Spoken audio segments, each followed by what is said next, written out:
And we're on. Hello and welcome to podcast episode 156 of Rope Boxing, where I'm joined in conversation once again with the now the Central Area Superfly champion. It's one of my favourites. It's Miss Sylwia Doligala. Champ, how you doing, mate? It's great to have you back on. I'm all right. Thank you for the invite again. Everything's going well. How are you? Yeah, I'm good, mate. I've been trying to get you back on since your last title fight. We've had a few trouble getting you on here and there. You know, people are busy and whatnot. So I've got you for limited time here today.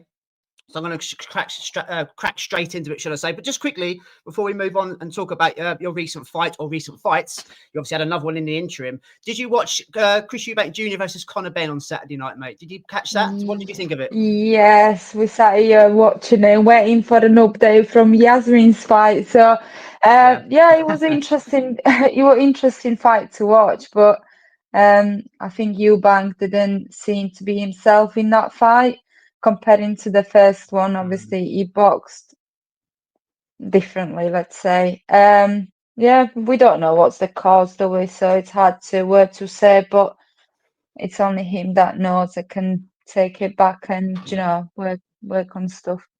Correct. It was very disappointing compared to the first one. I'll leave it at that. But yeah, it was quite shocking. Shocking's not the right terminology, but Conor Benn boxed very, very well. Didn't see that coming.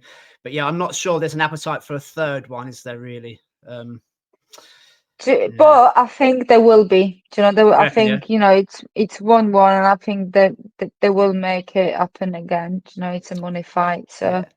Proper trilogy. Proper trilogies. Just jump straight into your fight, mate. Charlotte Powell Part 2. There could be a trilogy on here. I doubt it. I think that this second fight was a bit more conclusive than the first one. So obviously, when I had you on last time, mate, you fought Charlotte Powell in Oldham. Razor thin points to Charlotte Powell. She nicked the vacant belt that night. You went away, came back again. In June of this year, you went to Liverpool. You fought Charlotte Powell again. Made tweaks in the gym, I'm guessing, and you are now the Central Area Superfly champion. Fantastic performance from you, mate. What happened? What did you go and do back with Mark Hurley to put the wrong right? Because when we spoke the first time, you didn't really do a lot wrong the first fight. So it's quite harsh that the decision went against you. You know. Yeah. Obviously, on the first fight, we all thought I've nicked it. I've nicked the decision, but obviously it's gone other way. Disappointing, heartbroken. I've gave up boxing on Sunday after fight. I thought, I don't know, I don't want to do it again. Not fair. But you know what? Monday come, I rolled into gym. I thought, no, let's have it. More hungry, for the rematch, because I knew it will happen sooner or later. So I went away for a few days after that March fight, and received a call from Kev with good news. So yeah, came back, even more hungrier, and straight back into gym. So we worked on few stuffs that I did wrong in the first fight, and I felt fitter. I just thought, I'm having it. So yeah, gone and done the job. I mean, I was going to call you a pay-per-view star, right? Because I'll ask you a question a bit later about a certain pay-per-view platform, but this was on pay-per-view. This was on Black Flash Promotions, which is fantastic. It looks like it's a new streaming channel that covers like British boxing border control fights at a certain level, which you were on there. And I watched the fight, mate, because you're one of my favorites. And I noticed between the first fight and the second fight, you started a lot quicker. You started a lot quicker. There was more accuracy to your shots. Your feet were in and out a lot quicker. So looking at the first fight, looking at the second fight, even though I said it was razor sharp, I could see you improved on so much more in the second fight. Do you know what I mean? That's what I mean. Going back with Mark Hurley in the gym, you said you felt depressed, you wanted to get it back, but I thought it was a super performance. And I'm not just saying that because you're sitting in front of me. I could see the differences. You couldn't miss with that overhand right at times as well. I think she was more shocked that she made her improvements. She won her rounds, or tried to win her rounds. But I think at the end of the day, I can see the differences, and there's more to come. I'm guessing, Sylvia. Yeah.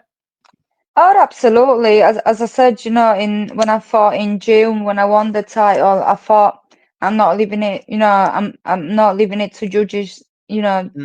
Decisions and questions. I thought I need to start fast and carry the same pace throughout the round. So that's what I've done, and came successful out of that fight. So I think, everything what we worked on with Mark has paid off, and luckily the decision gone in my favour this time. The belt was beautiful, by the way. I'm not a massive fan of sanctioning bodies, but it's got a kind of WBC look about it. It's got all those flags around it in the It is nice, isn't it? Yeah. It used to be different. It used to be different because I remember when Jimmy first won his, and it was like brownish belt. Well, now it's nice. Yeah, you've got all. You've got all the flags all over. I noticed it, and So, when you first won it, sorry, but I looked at it and thought, what belt's that? And I had a nosy in it, and I was just saying, well, it's a really nice belt. So you haven't got it on you by any chance, have you? No. I've got it upstairs.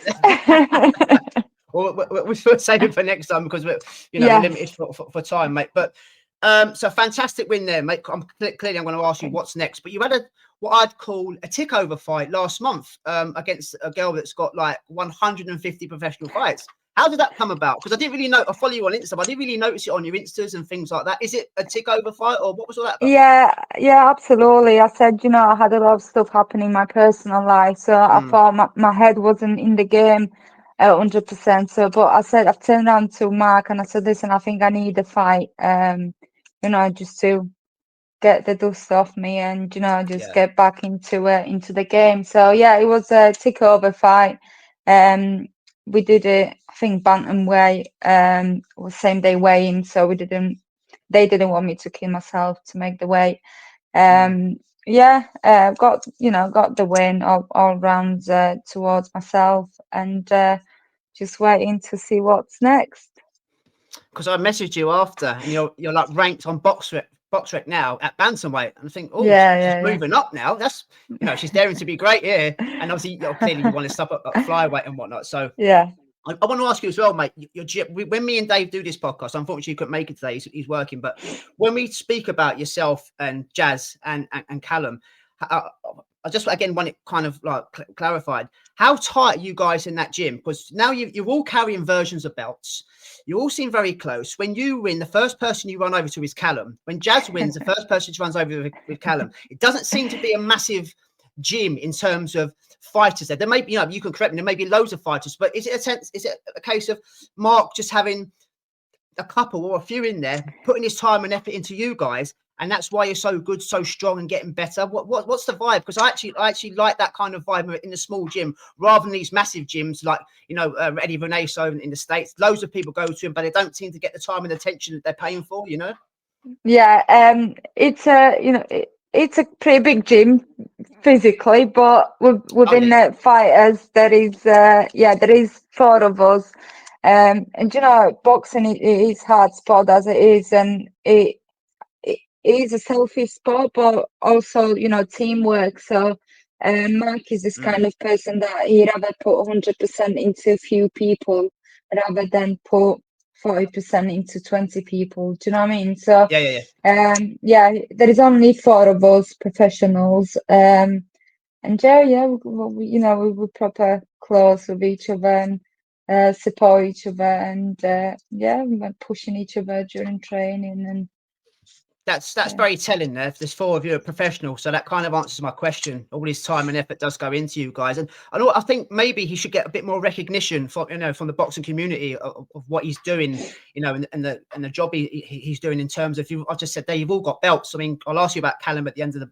the pod. He's fighting in December, defending all his belts. So you're getting better and better and better. So like a shout out there, mate, to Mark Hurley. When I mentioned about pay-per-view and podcast platforms, everybody that I have, not podcast platforms, promotional companies, so should I say, every female now that we have on this podcast, I've got to ask you the question. MVP, he seems to be buying up the whole female division. Have talks been made? Has any contact been made? Because he's making a difference in the female game. So he's going to get X amount of fighters. He's going to put X amount of women's shows on. I mean, being on a serious note, you could actually be on an undercard of an MVP card against one of his flyweights or his bantamweights. So, mate, what's your thoughts on MVP and Jake Paul in the female game? And has conversations been made between your manager and your trainer and everyone around you? Jake Paul does a good job promoting the female boxing, because it kind of is divided. People say they don't want the men and female thing, but it is, and you can clearly tell sometimes. But yeah, I think he's pushing for females to, to do well, and I can see he's doing a great job. But no talks has been made yet. So, but God Yet. knows, Who knows? Yeah, yes. Well, this is the thing. I'm glad you said this is the thing. Going forward now with your career, I know I've asked you it before, and obviously it's one step at a time, one fight at a time. The girls, not just yourself, they're not as active as the men. Well, a lot of the men aren't really that active. But what is the next stage for you? I know the Commonwealth belt in your division is vacant. I know there's not one yet for the British. I think that's only just became a thing. Emma Dolan and Lauren Price winning those kind of versions of titles. But the likes of your Hopewells and your Parkers and your Ryans, they can't be too far away from you now, mate. What's the game plan? Do you know, I just need to stay ready, stay on way, and just wait for the call. Yeah. Do you know what? Honestly, I believe I am ready to mix in with those girls, and I think I've proven. So yeah, whoever, whenever, I'm here. But with your belt as well, I know you've just recently won it. What happens in terms of mandatories? Will somebody be called for you to defend that belt while you're waiting to get a kind of international or a British kind of step up fight? What's the vibe of that? Is there voluntaries involved? Has anybody been in contact that wants to challenge you for your belt, mate? Do you know, I've not heard anything about it, so I've not made any talks with Kevin since my last fight yet. So I don't know. Actually, I've got no idea what's happening. I am happy to defend it with whoever's voluntary or whatever you call it. Yeah. Mandatory, yeah. Well, you're very busy in the gym. You're constantly in there, like Callum and Jazz. So, what is the plan for next year in terms of? Do you want to be active on kind of 4 times a year, 3 times, or do you just once you're guaranteed a fight, you're happy to just take that and move on slowly? Or, I mean, yeah, what in terms of being active, I suppose is my question without me waffling. Do you want to fight as many times as possible? Yeah, I think every fighter would love to be out as many times as possible. I think 3-4 times a year is very ideal to have that rest in between and then to have a proper camp as well. But I know I'm not blessed for 6, 8, 10 weeks camp, so whatever comes, I know I've got such a lovely team around me and responsible team, so whatever will be appropriate for myself, I'm sure they would accept it. So yeah, that's good. That's good to hear, mate. That's good to hear. Obviously, we want to see you active all the time, fighting and picking up belts, picking up trinkets, and moving on. That's we love this sport, and we want to see the girls do as well as the men. Before we your quick thoughts on Jazz's performance from the weekend as well. I'd love to get you both on here at the same time, but I will throw out a kind of curveball at the end as I did last time. I just want to talk about the creme de la creme, if you like, in your divisions. Gabriella Fundora. She's talking about moving down to 108 pounds. She's talking about moving down to light fly. I mean, that's to me, I thought there were talks her going up. Yeah. In her last fight, when she again defended her belts very, very easily, she's talking about going down to 108 pounds. So I wanted your thoughts on this. How a girl that's that tall, that's kind of, she doesn't seem to struggle to make weight and things like that. She seems very, very healthy. She's kind of a bit of like a freak of nature with her brother. But how's she going to make 108 pounds? I mean, to me, that's crazy. And that's literally what she said. I haven't made it up. It's not sound bites or catchphrases. She's actually said, I'm looking to move down to light fly rather than go up to Superfly. What's your thoughts? Could you do that? Could you do that? You're a lot smaller in frame as well. So from the optic test, I would say Sylwia Doligala would make 108 pounds a lot better than Gabriella Fundora, Yeah, I believe I could without, a problem, but she's so tall and she's so skinny already.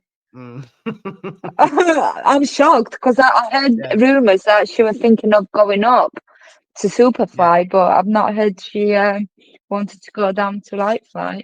Oh yeah, really shocked. I'll find you the clip where she actually says it in the ring as well. But on a serious note, so without clearly it's serious. Would you want her to kind of move away from whether she goes up or goes down? So kind of the other girls a little bit more of a chance if you like, because she is a superstar in the female game. She is dominating. She doesn't look like she's ready to go anywhere just yet. So with her kind of moving, the belts come available, mandatories and, you know, links with European belts and things like that. It helps the rest of the girls, including yourself, on the way down, doesn't it? Absolutely, yeah. That would give a lot of opportunities to the girls our way, you know, to climb the ladder. Yeah, no, that would be ideal, but wonder what, you know, what her next and when her next steps would be. But yeah, that would be really ideal. Yeah. Jazz, on Saturday, did you manage to see any of the footage defending a European belt for the first time away from home against I'm not going to pronounce her opponent's name, out in the wilderness in France? But fair play to her, and still the European champion, Sylwia. Absolutely. I heard, you know, she did a fantastic job. Unfortunately, I had the link. I was there like watching Eubank fight, and on their Facebook on that link, thinking, will he go on? Will he go on? And we're like disappointed he didn't. But yeah, got the message straight after the fight, you know, and still, you know. Yeah. She's becoming hard work for people, isn't she? She is, She's yeah. becoming very, very hard work for people. I clicked that link as well, and nothing happened in between the Eubank fight. But yeah, I'm chuffed for her. I'm chuffed for her. Callum Simpson as well. Thoughts on his fights? Come to the end of the pod now. But thoughts on his fight, mate, on the 20th of December in Leeds. I'm guessing you'll be in his corner with Jazz. I'm not sure if we will be in the corner, but we will be there for sure. It will be a good fight. You know what? I've never seen Troy boxing, so I can't really say much about it. But I've just seen the flashbacks of his last knockout. He knocked someone out. Yes, he did in his last fight. That's right, to win the English title. You're right. Yeah, he did. Yeah. So I've seen flashbacks of that. It will be a good fight, you know. Obviously, Callum always puts a great performance, so I'm sure he will not disappoint this time. Is there a chance of yourself getting on that card on the early prelims or anything, Sylwia? Has there been talks about that? Oh, is that right? I don't know. I would love to, you know, that would be amazing. Leeds, you know, I'm really local to Leeds, so it would be fantastic. But God knows. On the sorry, mate, you was on was it the Barnsley? You was Barnsley, on one of the undercards, sure, weren't you? On the Barnsley, yeah, in Barnsley, yeah. Yeah, it's a fair play to them. Also, with just you're due in Batley, is there any more kind of female superstars coming through that we should kind of be getting ready to look at? Because me and Dave obviously do champion the girls a lot on here. Is there any females in your Dickie's gym that we should be aware of coming through? No, there's just me and Jazzy in Batley. Yeah, no other girls from our gym. So okay. Yeah, I always like to ask and to end, mate. You know, you probably know what I'm going to say though. I mentioned Jazz, and I don't know if I've pronounced this right. I'm still waiting one of these days for you versus Jazz in Warsaw. Is it Stadion Narodowy? Is that how you pronounce it? Narodowy, yeah. Just say yes, obviously, mate. Yeah, that'd be great. But the answer would probably be, will you two ever fight? Probably no, isn't it? Can you imagine Mark running from one corner to another? Do this, do that. I know. Well, Callum's going to have to make his mind up as well, isn't he? You know, who else to skip bucket for? But yeah. But yeah, mate, I'll leave it at there because I say the time wise we've got, and again, thanks for coming on. We've gone over your title fight and what's happening for you next. So absolutely brilliant, mate. Do you want to do any shout outs or anything before I let you go? No, thank you for having me here. And yeah, whoever's watching, follow us for more information on my boxing journey. Definitely, mate. Definitely. I follow you. I like a lot of your stuff. The same with Jazz. As I say, constantly in the ring, living the life, just waiting for the phone call. That's what a pro boxer is all about. You know, not sitting on the sofa, not being lazy. So yeah, hopefully work comes your way next year, mate. And next time, not just the Central Area belt. Next time we speak to you, and hopefully Dave's here as well. Bring that to Commonwealth or British belt, mate. Or that'll be lovely, yeah. Yeah. So, yeah, absolutely. Lovely, mate. If you're new to the channel, please like, share, and subscribe. That's episode 156. Sylwia, it's coming near to Christmas now. Have a fantastic Christmas. Where are you spending it, by the way? Because I've seen bits and pieces in Poland. It looks absolutely beautiful at Christmas time. Much better than here in the UK. It looks a Yeah, proper well, Christmassy country, you know what I mean? It does. And Christmas market starts this weekend, and me and my partner going to Oh, Gdansk for nice. Christmas Oh, markets, and lovely. it's my birthday on Saturday, so it's like a birthday trip. So we're having a few days away with my family, and then Christmas spending over in England. Oh, that's great. That's nice to end. An early happy birthday, champ. Thank you very much. And have a few pints of leck on me for me. But yeah, No, thank you for having me here. no problem, mate. I love you and leave you then, mate. Again, thanks for coming on. Speak to you soon. Peace out. Take care, Sylwia. Thank you. See you later. Yeah, mate. Bye.